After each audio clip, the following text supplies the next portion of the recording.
right, guys, happy Wednesday. I'm going to start right with a question of the day today, which is, would you make the argument that America is a better country than Saudi Arabia? It might seem like a strange question to be on my mind today, but I'm thinking about it because I can't stop thinking about the conversation that I had with Andrew Tate, a particular portion where he told me that he converted away from Christianity because, well, the West is an example of Christianity, Christian nations in the West, and that experiment, Judeo-Christian beliefs, backing being the reason that a country was built, has clearly failed. What do you think about that statement? Would you argue that we're a better country than Saudi Arabia? Plus, later on in the show, obviously, I have an opinion regarding Lizzo being sued for allegedly forcing her dancers to eat bananas from sex workers' vaginas during a wild trip to Amsterdam. I think actually you're going to be quite surprised by my take on it. All that and more today coming up on Candace Owens.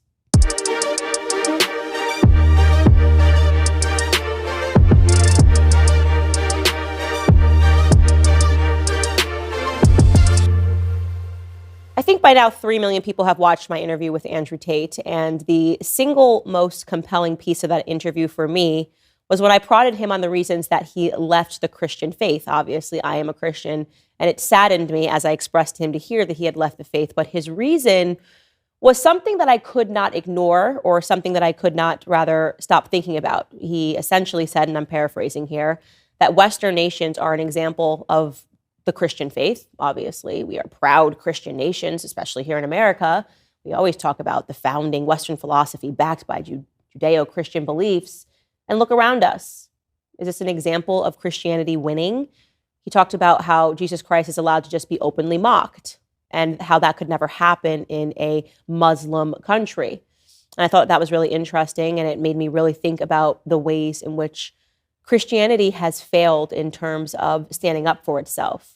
I want to be clear, this is not me making a statement that I'm going to convert to the Muslim faith whatsoever. Rather, it is me really wanting Christians and Americans at large, even if you identify as an atheist, to think about that, to think about people around the world who see us as an example of faith, as a pillar of Christianity, as a pillar of Judeo-Christian beliefs, and all that has brought to the West.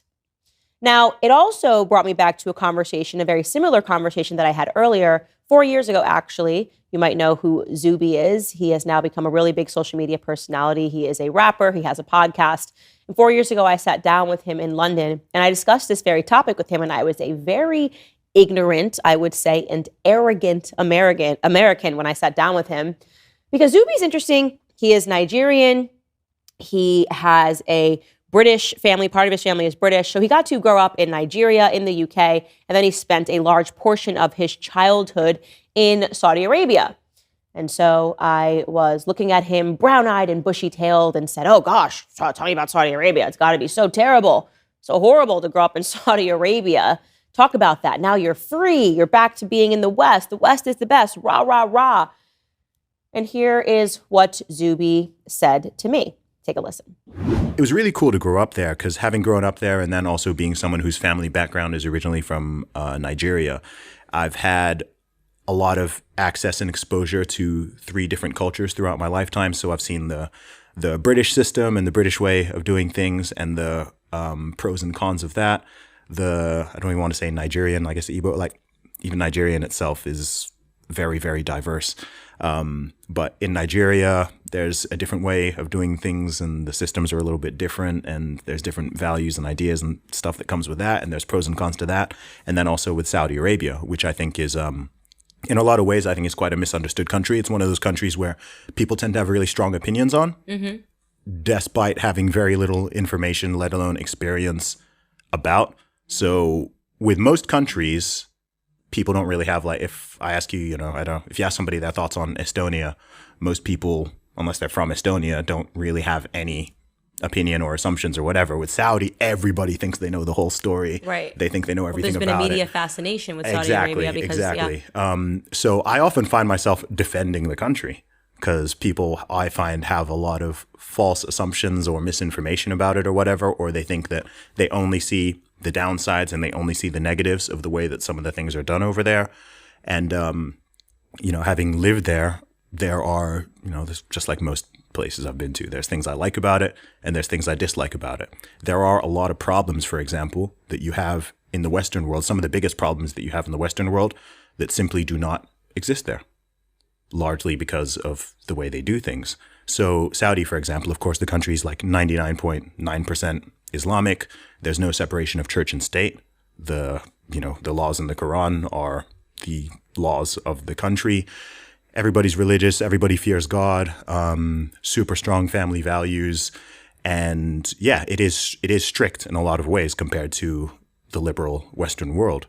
And you find that people in the liberal Western world can only see the downside of that because they're kind of viewing it through their own lens and perspective, which is natural and normal. But you have to remember that for people who live in a country like Saudi Arabia or similar, they look out to the West and at some of the things that are going on here and some of the problems that people are encountering and the way people are behaving. And they're like, what on earth are they doing? Right. Well, we could use a little theology over here, I think. Yeah. A little more theology. I mean, it's Yeah. I mean, so if you look at a lot of the big problems, say in the UK or the US, okay, broken families, homelessness, drug addiction, alcoholism, and all the problems that are related to these things. Kids being born out of wedlock, unplanned pregnancies, which then leads to abortion and a whole cascade of other social issues. Yeah.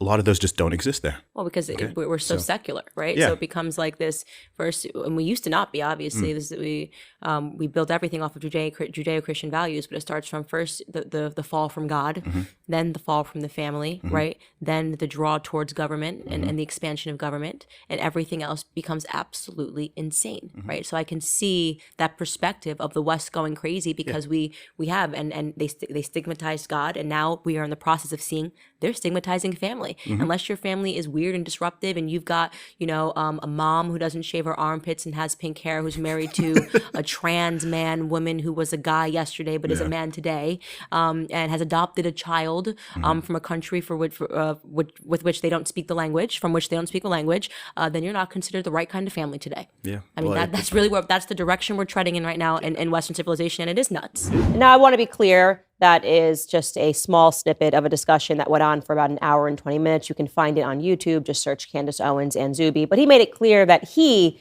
is proud to live in the West. He's happy he lives in the West, but he sees the West and Saudi Arabia as two opposite extremes. We have this idea that we live in a nation, well, at least we're not Saudi Arabia, our views of a theocracy. And I would never make an argument that we should return to a theocracy. But look around us. Evil is abundant. Is this really freedom, or is it actually bondage? Are we now bound to a perverse society? Let me give you just one example of a video that is making the rounds on TikTok and on Twitter right now. Viewer discretion is advised. Take a look.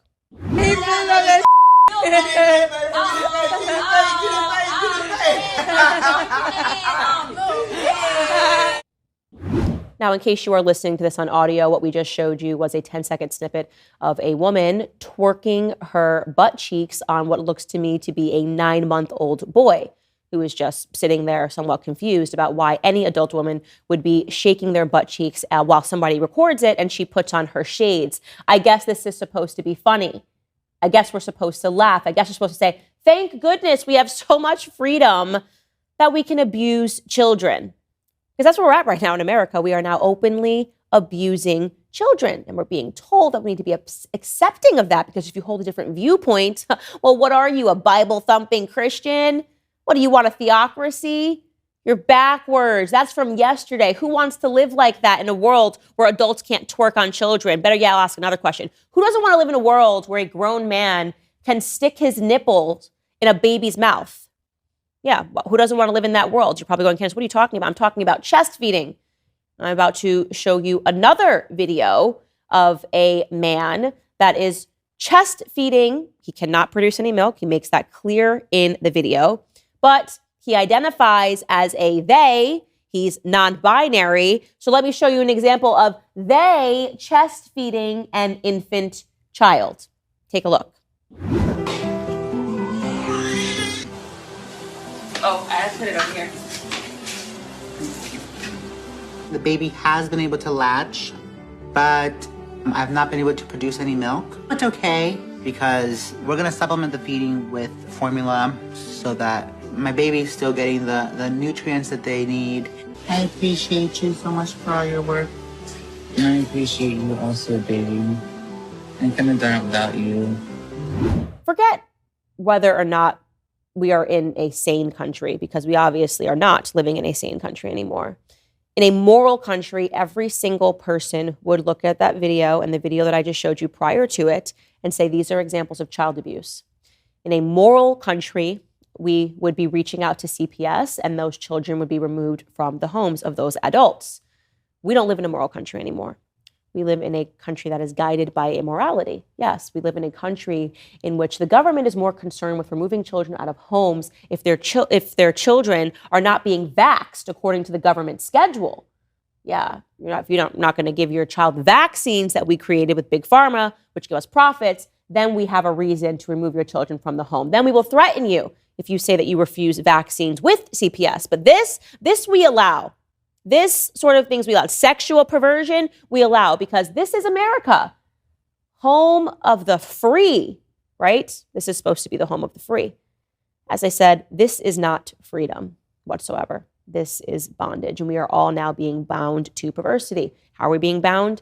Well, by companies in lockstep allowing this stuff to take place. In fact, the threat is not that that individual is going to have their children removed. No, the threat is that I'm going to have this clip removed from YouTube for talking about the child abuse.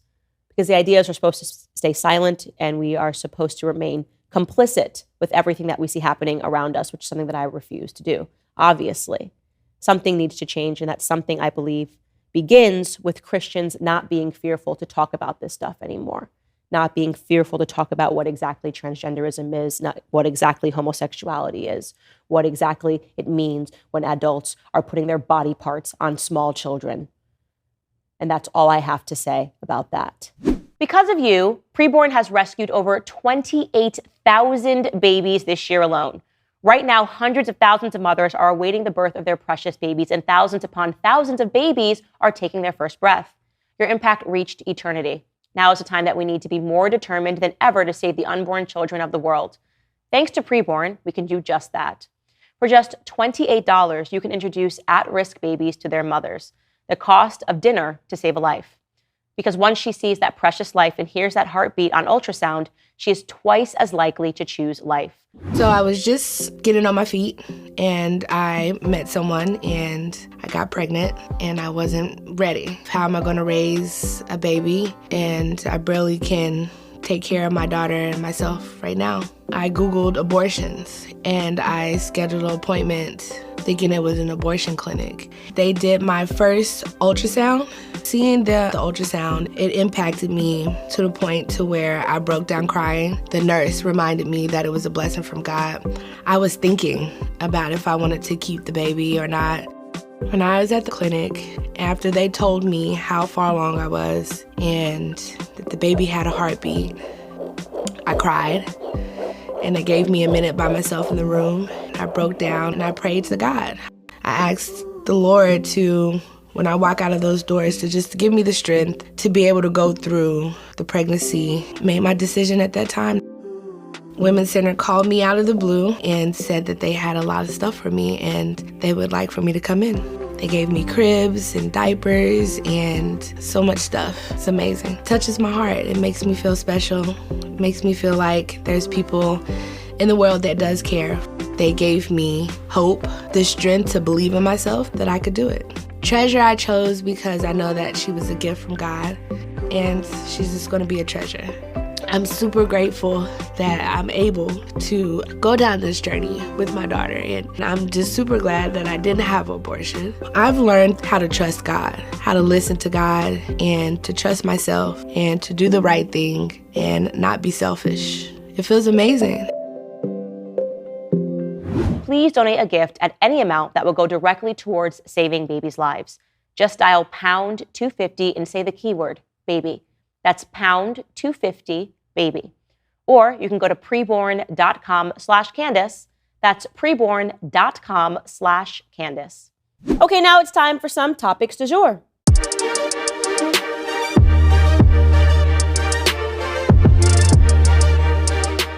All right, let's just start, or stick with rather, the idea of Americans being ignorant, because it's true. Americans very often never leave their home state, let alone see other places within their own country. And then even fewer, obviously, leave the United States and go see other countries. So our understanding of culture comes from TV. It comes from American sitcoms. And so basically everything is a stereotype. We have no idea what goes on in the rest of the world. And we assume that we are allowed to behave and act and dress and do whatever we want, like we're allowed to do in America. In America, we can twerk on babies. Woo! Try that somewhere else in the world, and you might get into some very severe trouble. Well, there's one woman that learned this lesson the hard way. She was visiting Dubai. And I'll give you the story. She's originally from Houston, and she's now trying to get back to the United States because she has spent 2 months detained in Dubai because she raised her voice. Now, it's important to note that this woman is a Black woman. Her name is Tiara Young Allen. And why I think it's important to note that she's a Black woman is because I speak often on this show about the fact that amongst all the races in America, it is particularly Black people that are being told that we can behave however we want without consequences. This came, obviously, with the rise of BLM, right? You upset about something?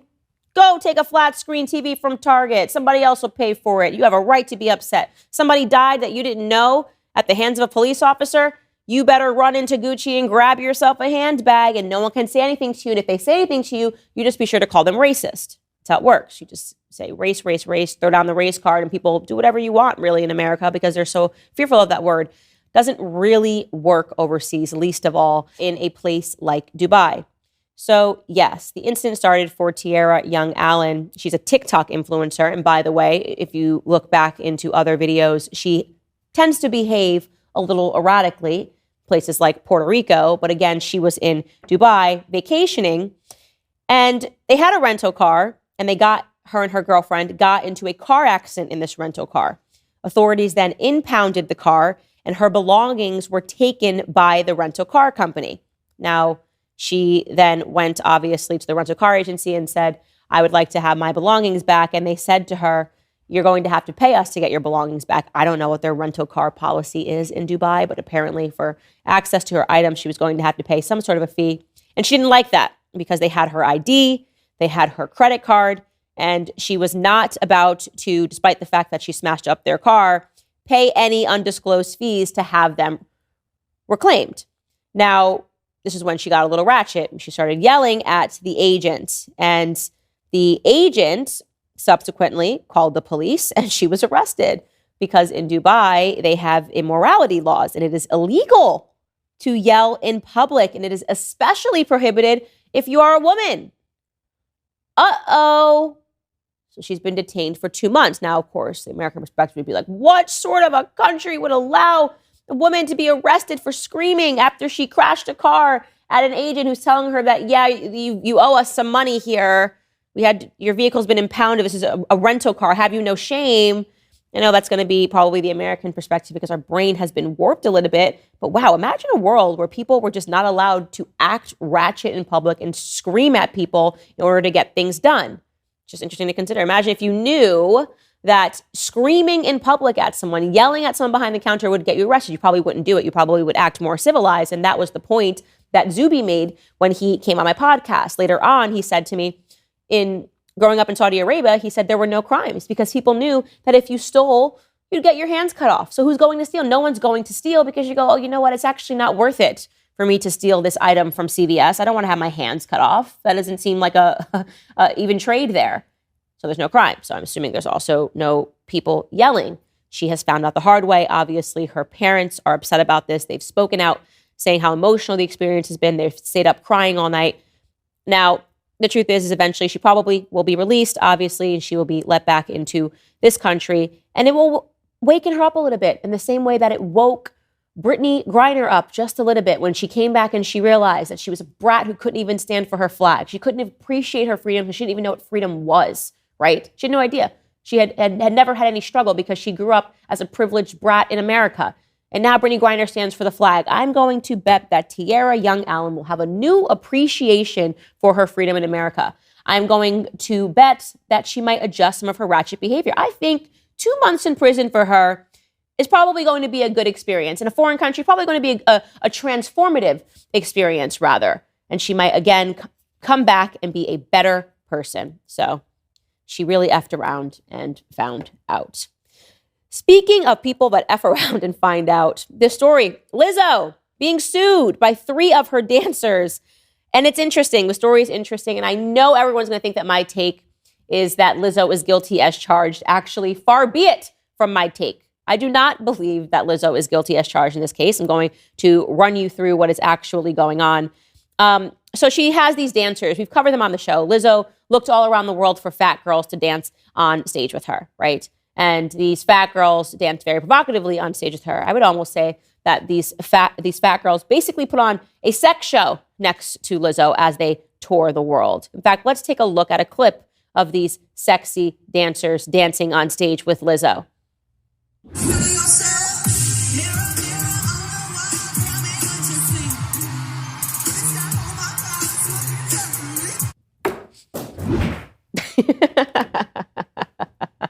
She's in like a booty hurricane. It's like a booty twister. Ah! Whatever. I don't know. Kids are into it. Anyways, she scoured the earth looking for some booty clappers to dance on her. And she specifically wanted these girls to be fat. That was the whole point of the documentary that she did. I think it was called like This One's for the Big Girls. Well, some of these big girls are actually turning on her after she fired 2 of them, and then one of them quit in solidarity with the other. And what they are alleging is that they felt sexually denigrated and pressured to participate in a disturbing sex show in Amsterdam. So apparently they went out on the town in Amsterdam, specifically to the red light district, okay? And at some point in this area that's known for its sex theaters, we all know what the red light district is, right? At some point, they were in front of nude performers, catching dildos from the performers, and Lizzo encouraged one of them to eat a banana that was protruding from one of the performers' vaginas during this sex show at one of these sex theaters with one of these nude performers. The suit claims that Lizzo allegedly pressured and goaded Ariana Davis, who is one of the plaintiffs, to touch one of the nude performer's breasts. The plaintiffs claim that just a month later, Lizzo deceived them once again into attending a nude show, thereby, quote, robbing them of the choice not to participate, the documents state.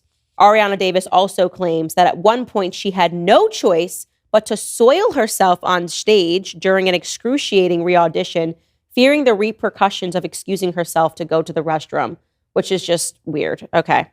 So Lizzo eventually fired Ariana Davis. This is the reason that she is now launching this lawsuit against her for past behavior.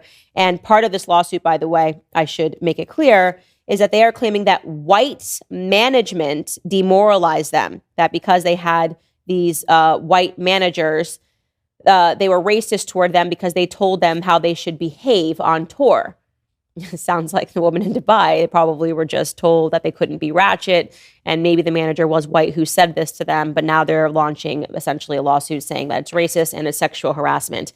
Now, here's my take. Obviously, according to me, this is a frivolous lawsuit, okay? It's a frivolous lawsuit for a lot of reasons. First and foremost, I just showed you them dancing on stage. These women put on a sex show. They were not offended to go to a sex show. These are grown adult women. They knew exactly what it meant when Lizzo took them out on the town to the red light district in Amsterdam. They knew that there was going to be nude performers, basically what they are. They were going to see versions of themselves in this foreign country. And I'm guessing that Lizzo was being a cool girl. This one's for the big girls. Let's all go out. Let's all go out to a nude show. Let's just see what Amsterdam has to offer. And they were all into it. Absolutely. They were probably all drinking. They were probably all drunk. And they all had a wonderful night, laughed, smacked some nude butts and breasts, drank a little bit more. Oh my God, is that a banana coming out of someone's vagina? Oh my God, it's the best. I'm on tour with Lizzo. I love Lizzo. They all had a great time. That's what happened, okay? And then months later, maybe years later, I don't know how long ago later, this girl got fired and suddenly she's now recasting. Oh my God, that's right. Well, you know what? That was actually kind of inappropriate when she took us out on the town in Amsterdam. And I'm going to sue her now because that's what I should do. And what else can I sue her for? Oh, also, there was a white management people that once told us that we couldn't be ratchet. And that's actually racist. So here's the thing. Do I think Lizzo is guilty of what she's being charged with? Nope, I don't. But I do think that it's good for people to die by their own sword. If Lizzo should be charged with anything, it's discrimination against skinny people because she only wanted to hire fat people. What she got are people that are essentially focused on all of the same things that she's focused on: ridiculous leftist causes and social justice virtues, right? We want social justice. We're not worthy of this job, but we have learned that if we say words like "you're fat phobic" or "I love being fat" or "I'm a black person, Black Lives Matter," then I will get whatever I want. She hired these people. In fact, she scoured the earth for these people. And by golly, Lizzo, you got them, okay? So this is an example of the left eating their own. That is it. They are now going to eat Lizzo. Seems like a tall glass to order, but they're going to do it because they don't care. It is a mind virus, leftism, okay? They don't care that Lizzo is on their side, that Lizzo hired them for the same BS reasons, the same BS thoughts that they have. They now think that that they should have something that they didn't actually earn. And Lizzo, unfortunately, is probably going to have to give it to them. So what happened is she's going to settle in this case because she was foolish enough to take them to a sex show. Wouldn't happen in conservative land, but what do I know? What do I know? I'm just a conservative. All right, you guys, moving on. I can't believe this. Philadelphia, a place that I once lived just a few short years ago, is hosting something that you've never seen before. It's going to be amazing. In fact, I think I need to go. It's the first of its kind, a fat-focused convention, and it will be held at no other place than Temple University. Yep, they are calling it FatCon. Woo! Ladies and gentlemen, who's not excited for this? Okay, here is how they are marketing it on Instagram. So they've already secured the handle Philly FatCon, which is great. Introducing hashtag PhillyFatCon. Keynote speaker is the fat sex therapist. I didn't even know there were fat sex therapists. Are you guys excited? I'm excited. Well, her name is Sonali. Oh, I'm sorry. Did I say her? This is a they, he. I just saw that. Don't kill me, YouTube. They is Sonali Rashitwar, an award-winning clinical social worker, sex therapist, adjunct lecturer, and grassroots organizer based in Philly. They are super fat, queer, bisexual, non-binary therapists. Okay, I'm going to read that again. You're wondering what they are?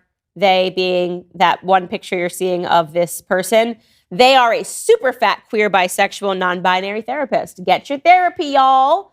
Also, the co-founder of Radical Therapy Center, specialized in treating sexual trauma, diet trauma, racial or immigrant trauma, and South Asian family abuse while offering fat-positive sexual health care. VIP ticket holders, if you've got money and you rich, you will get an opportunity to chat with Sonali, he, during the meet and greet in the VIP lounge. I need tickets. I demand tickets. The Daily Wire doesn't send me this. I am 6 months pregnant. I'm feeling super fat, and I want to meet he, Sonali Rashitwar, because I want to know what it means to be a super fat, queer, bisexual, non-binary therapist. And I want to know who are Sonali's clients. I want to know what they talk about. Like I have questions and I need answers. And I think I should start a GoFundMe to go to this event because I want VIP tickets. And if Daily Wire doesn't send me, I think if I start a GoFundMe, I can go and enjoy I'm only going to get fatter. Okay, I'm only going to get fatter. So more power to FatCon, guys. I advise you I know you want to go. I advise you get your tickets right now or they're going to be sold out. See he in person. What if there was someone out there who kept a log of every single thing that you did every minute of the day? I think that would be pretty creepy, right? But what if I told you that's exactly what happens every time you go online? Your internet provider is allowed to store logs of every website you've ever visited and can legally sell this data to anyone. That's why I always use ExpressVPN. ExpressVPN reroutes your internet connection through their secure server so that your internet provider can't see or log what you do online. Many of you might be wondering, if you're routing all of your data through a VPN, doesn't that mean the VPN can see what you're doing and log your data instead? And you're right to think that. Many VPNs claim to have a no logs policy, but have been caught logging customer activity. ExpressVPN was the first major VPN provider to engineer all of their VPN servers to run in RAM. This makes it impossible for their VPN servers to store any data, including logs of any ExpressVPN customer. ExpressVPN is so confident in their no logs claim, they even had one of the biggest assurance firms, PricewaterhouseCoopers, audit their technology. Protect your data today at expressvpn.com/Candace. That's expressvpn.com/Candace to get 3 months free. Visit expressvpn.com/Candace to learn more. All right, guys, it is time to read some of your comments. These are all regarding Ariana Grande, who is in fact a homewrecker. Funny TV Parts writes, as a formal slime ball, I faced a similar scenario and was greatly embarrassed, which contributed to my journey away from being a complete loser. It's very sobering when you encounter your fantasies and find yourself wishing you could be invisible. That obviously is a response to, I asked, if you're a slime ball and you're like, yeah, I would love this opportunity to sleep with someone who dresses like a porn star, how do you actually feel when they dress like this in public? And so this person is answering, yeah, you're greatly embarrassed, because you should be embarrassed, because what person would dress like that in front of children and not feel that they were violating those children in some way? This is a movie theater. This is where families go. Have you no shame? Do you have any dignity? Laura C. writes, the sad part is, I bet she wondered. I bet there were times she felt weird about Ariana, but told herself, don't be insecure. That man is weak and pathetic. So better to know sooner than later, but what a shame. Yeah, Laura, I agree with you. I bet his wife, Lily J, did wonder at times, or maybe she didn't, which makes it even worse. Maybe she just was so amazed that there was a celebrity acting this kind, and maybe she too was sort of starstruck and was like, this is amazing. Like Ariana Grande, she's a co-star, and now she's being so kind. I bet she didn't suspect a thing. I think you could never imagine that sort of evil. I wouldn't. I could never imagine that sort of evil coming from my partner. I couldn't imagine that in my postpartum phase, my husband would introduce me to a woman and allow them to hold our child and then strike up a relationship with her. That's something I could fathom. So I think she probably just appreciated it because I personally feel that there's no time that women need other women more than in that newborn phase, because men are a little helpless, don't really know what to do with the newborn, and women just give you all the advice and you kind of just want to be around so many females. And she probably felt like, this is amazing. And I think in one of the articles, she intimated that Ariana Grande talked about how she wanted kids while she held the baby and she was so sweet with her. So we are really talking about an act of evil. Deja Vu writes, silly little man. The fact that he found a wife who was able to give him a child is a blessing on its own. Leaving your family for a woman you just met is such an ignorant thing to do. Homewreckers will always exist if weak men and women exist. That is right. And that is why I said yesterday, he is a weak man. And we are facing a crisis of weak men everywhere. And there needs to be a return to masculinity there. And what it means to be masculine is to lead your family, among other things. It means to lead your family with nobility, right? Especially when you become a father, right? You are thinking, you put yourself last. You make sacrifices for your children. You go to work, you go to war, you do whatever it is that you have to do to make sure that your family unit is safe first and foremost. As I said yesterday, this little dweeb will obviously not end up with Ariana Grande. He looks like he has bad breath. She's not going to stay with him, obviously. That's not going to be a thing, right? And I hope that Lily J becomes a strong enough woman throughout all of this, and she will be strengthened by all of this, to not go back to him, to not allow him to say, oh, it didn't work with Ariana, the cute girl who looked at me, and to then find himself back in her arms. Women should not, because he's already proven himself to be utterly unworthy of anything. Last comment coming from Camera. She writes, I've always loved Ethan Slater.